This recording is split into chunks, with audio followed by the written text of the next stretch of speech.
como desde el principio tuve problemas para conectarme desde la aplicación web, desde la aplicación normal, entonces ahorita que quise prender la cámara, como no pude hacer pruebas previas, me percaté que no me permite acceso a la cámara. Pues no habría ningún problema. Si nos apoyas con tu micrófono siempre dispuesto y tu pantalla. Ok, sí, sin problema, muchísimas gracias y de antemano nuevamente una disculpa. Hice cuestiones técnicas. Sí, suelen ocurrir siempre, pero sacar el trabajo es lo importante. Eso sí, la actitud. Pues muchísimas gracias. Pues antes que nada agradecer la invitación a tan importante y necesario evento. Yo les vengo a presentar un tema que se llama Ideologías Ambientales Oficiales y lo local en el contenido de la legislación de recursos naturales. Es un trabajo en conjunto que realizamos entre el doctor José Luis Carpio y un servidor, Ignacio Castro. ¿Cuál es el objetivo o por qué surge de interés esta investigación? Primeramente, nosotros partimos del hecho de que no debemos olvidar que el derecho per se, en general, es heredado de la colonia. Nosotros como ciudad o población occidental, heredamos un sistema jurídico occidental, es decir, los países europeos vinieron, se instalaron y fue en la colonia donde se implementó o nace un sistema jurídico. Entre ellos, uno de los primeros sistemas jurídicos fue la legislación ambiental. Si per se no se reconoce o no se le podría llamar en aquel entonces una legislación ambiental, sí se generó principalmente los gobiernos coloniales, empezaron a limitar, empezaron a restringir accesos o acceder a ciertos recursos naturales o a ciertas áreas que anteriormente las personas que habitaban, por ejemplo, en Sudamérica, en este caso en México, podían acceder libremente. Entonces, al establecerse la colonia, viene acompañado de este sistema jurídico, principalmente es coercitivo. ¿Qué quiere decir? Es punitivo. Si tú llegas, te penalizo. ¿Sabes qué? Está prohibido. Te voy a matar, te voy a encarcelar, te voy a latigar. Las razones. Ahí se ponía un sistema jurídico. Entonces, son las primeras pinceladas del sistema jurídico o la parte de legislación ambiental que contamos en México. Surge de ahí el interés de la presente investigación. Entonces, bajo esos antecedentes, bueno, nosotros en temáticas ambientales se nos presenta un concepto madre o un concepto principal, que es el que ha estado de moda durante el 87 con el informe Brundtland, que es el concepto de desarrollo sustentable, desarrollo sostenible. Ahí las concepciones, pues hay autores que difieren, pero vamos a nombrar aquí desarrollo sustentable o sostenible. Trajo una ideología global de lo que se debe entender por conservación ambiental, es decir, un pensamiento, una ideología occidental vino a decirnos, a establecer las pautas en países no occidentales sobre cómo debe ser la conservación. Entonces sigue imperando con el paso de los años este sistema jurídico occidentalizado que tenemos. Bueno, México, no exento de esta relación, de estas estrechas relaciones o tratados que tiene con otros países, adopta el sistema jurídico y adopta este concepto de desarrollo sustentable, lo cual lo permea dentro de sus leyes nacionales. Es decir, a partir del informe Brundtland y muchos otros convenios que existen a nivel internacional, México firma, ratifica ciertos acuerdos y lo implementa, lo empieza a adaptar en nuestro sistema jurídico nacional. Entonces, dentro de nuestro sistema jurídico nacional tenemos ideologías tanto internacionales, que son las que establecen las pautas de lo que es conservación, pero también tenemos ciertas ideologías nacionales propias de nuestros actores, de nuestra élite parlamentaria, de nuestro sistema político, así como de actores involucrados o interesados en el tema jurídico.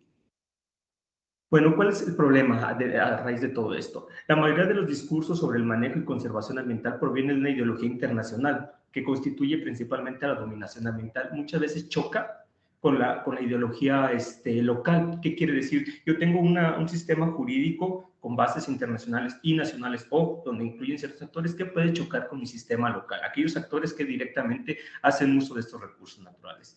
En México esta ideología de desarrollo sustentable fue tomada para reformar leyes todavía a la fecha, o sea, todavía se sigue imperando este concepto para crear acuerdos. Por ejemplo, acabamos de pasar la parte de cambio climático, México adopta, reforma su reglamento con base en eso.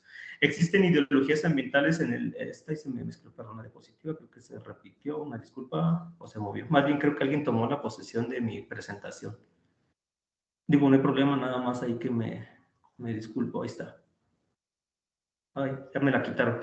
Voy a presentar de nuevo, perdón, alguien tomó control de mi presentación, la voy a tomar a presentar, no hay problema. Dijo que ya tan aburrida estaba que ya me sacaron.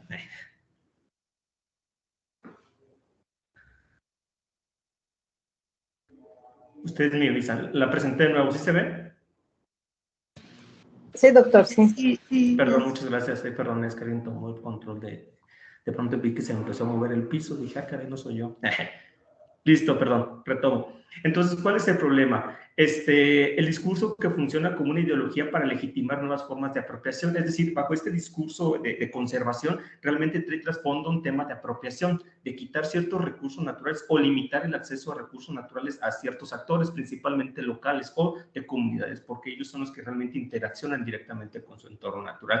Y muchas veces contradictorio hasta diversidad cultural. ¿Qué quiere decir? Empieza a haber un choque entre lo que culturalmente las comunidades ancestrales han entendido o han convivido con su entorno natural. Llega una ideología oficial imperante o dominante que te dice, no, tu manera tradicional está mal. Lo que debes hacer o comportarte es como dice nuestro sistema jurídico, es como establecen las leyes actualmente. Entonces empieza a haber ese choque. Ese es el problema que nosotros empezamos a visibilizar, que ante los compromisos globales, los estados han visto la necesidad de modificar su política ambiental interna. ¿Qué quiere decir México? Pues tiene compromisos, al igual que otros muchos países, el cual tengo que yo adecuarme a estas necesidades. Entonces, muchas veces tengo que adaptar estos sistemas a fuerzas por compromisos o lazos internacionales. Pierdo un poco mi autonomía como Estado. ¿Cuál es el objetivo de esta investigación? Es indagar y analizar los discursos de la legislación en recursos naturales, buscando qué tanto se consideran las ideologías ambientales locales per se en el discurso, textualmente en el contenido de la ley. Partimos de una teoría, y aquí me voy a atrever a dar un poquito de publicidad. Desde la parte de criminología verde, se parte de que cómo el discurso contribuye a los delitos ambientales, es decir, cómo a través de leyes es posible incurrir en ciertos daños hacia nuestro entorno natural, tanto discursos que contempla la legislación, tanto discursos que no contempla la legislación. El derecho moderno determina lo legal, lo ilegal, según el Estado, es decir, invisibiliza otras cuestiones como lo que es sin ley, lo alegal, lo que no aparece en la ley se considera como ilegal, por lo tanto castigable, por lo tanto se merece una sanción. Esa es la ideología que tenemos, el sistema jurídico que permea en México. En la legislación moderna, los poderosos hacen uso de la ley para justificar y sustentar sus acciones, lo cambian a su favor, ellos pueden adecuar, reformar, hacen consultas, pero generalmente cubren ciertos intereses de élites políticas o de élites parlamentarias. La globalización del derecho tiene una ideología eurocéntrica. Nuestro sistema jurídico, no digo que sea malo, solamente no hay que olvidar que tenemos bases eurocéntricas, tenemos una visión, una percepción de conservación nacida de Europa y que favorece a una sociedad que domina. También como parte de teoría tenemos la parte de las ideologías ambientales, que provienen del modelo internacional de desarrollo sustentable. Las ideologías que permean nuestro discurso ambiental, vuelvo a reiterar, son provenientes del concepto de desarrollo sustentable. Podemos analizar la ley y en cuanto se firma y se ratifica esta parte del informe Brundtland, se crea la legislación o el derecho moderno en México.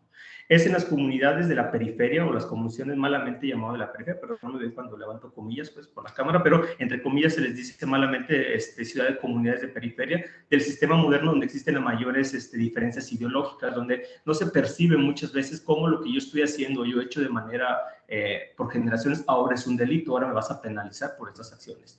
La ideología del desarrollo sustentable se menciona para lograr el desarrollo es indispensable para la integración. Se nos ha vendido o se vende esta idea de que el concepto de desarrollo sustentable es el ideal alcanzar, la utopía que existe. Bueno, ¿cuál fue el método que nosotros usamos?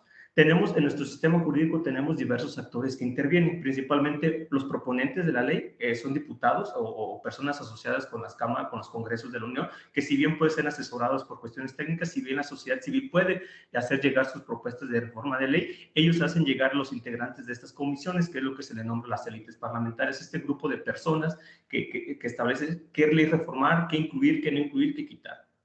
Entonces tenemos una legislación que tiene un discurso per se de lo que es conservación, de lo que es este recurso natural. Esta legislación transmite lo que es la ideología ambiental oficial, es decir, lo que se debe entender por conservación, lo que está prohibido, lo que está permitido y lo que es obligatorio en temas de la naturaleza. Y tenemos inspectores que aplican la ley, es decir, son aquellos actores que van a campo y aplican este sistema jurídico. Y la parte que a nosotros nos interesa, la sociedad, ellos van y aplican directamente a campo una legislación a estos actores, cómo ellos interpretan esta legislación, cómo ellos se relacionan con esta ley, qué tanto ellos comprenden, y no comprenden en un mal sentido, sino cómo ellos ese choque cultural entre lo que me dice una legislación y yo mi manera tradicional de ver las cosas. Ese realmente es el meollo del asunto y de cuál es el origen de esta investigación. Es este choque que existe entre la realidad y un discurso jurídico creado en un lugar lejano, en un congreso donde se desconoce muchas veces las necesidades reales. El sistema jurídico en México es mayormente federal en materia ambiental, es decir, la federación la que tiene las mayores competencias en materia de recursos naturales. Entonces, imagínense, en la Ciudad de México, en el Congreso de la Unión, es donde se establecen las reformas para aplicarlas en una comunidad en Yucatán, donde muchas veces ni siquiera han ido, ni siquiera conocen esas necesidades, pero ya se creó una ley que va a impactar directamente esa zona. Entonces, ¿qué nos interesa? Es analizar el perfil de estas élites parlamentarias, de estas personas que integran las comisiones ambientales y el contenido de la legislación federal y estatal en el 2021. ¿Qué es lo que me interesa analizar? Primeramente, el perfil. Estos integrantes, ¿qué tanto ellos tienen, qué tanta perfil asociado a comunidades rurales o indígenas tienen? Y el segundo es el corpus textual, es decir, analizar el contenido per se de la Constitución, las leyes, los reglamentos de los 32 estados, así como el federal. ¿Qué se busca? ¿Qué tanto se está incluyendo a las comunidades dentro de este discurso? Como resultado, yo voy un poquito a prisa, como resultados tenemos que, por ejemplo, a nivel federal, los diputados y senadores tienen solamente, los integrantes de estas comisiones, solamente el 11% está relacionado con antecedentes que han trabajado en comunidades rurales o en comunidades indígenas, es decir, pertenecen a una asociación o pertenecen directamente a un ejido o tienen alguna carrera asociada con comunidades rurales. Es poco el perfil realmente de personas con un perfil asociado en comunidades.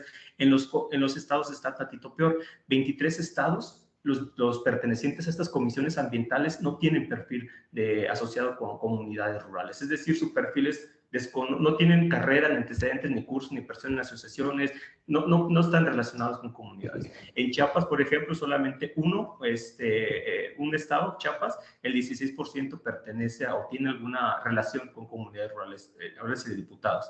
En Oaxaca y Campeche, el 20%, en Michoacán el 33%, y acá no alcanzó a ver porque me tapa, pero dice 5 sin información. En 5 no se encontró información. Se puede ver que yo me esperaría en lo personal, dentro de lo que nosotros buscamos, es que los estados del sur, sobre todo, o por ejemplo estados donde se caracterizan por tener muchas comunidades mayormente rurales, tuvieran mayores representantes en estas comisiones ambientales, pero será una ausencia completamente de estas personas.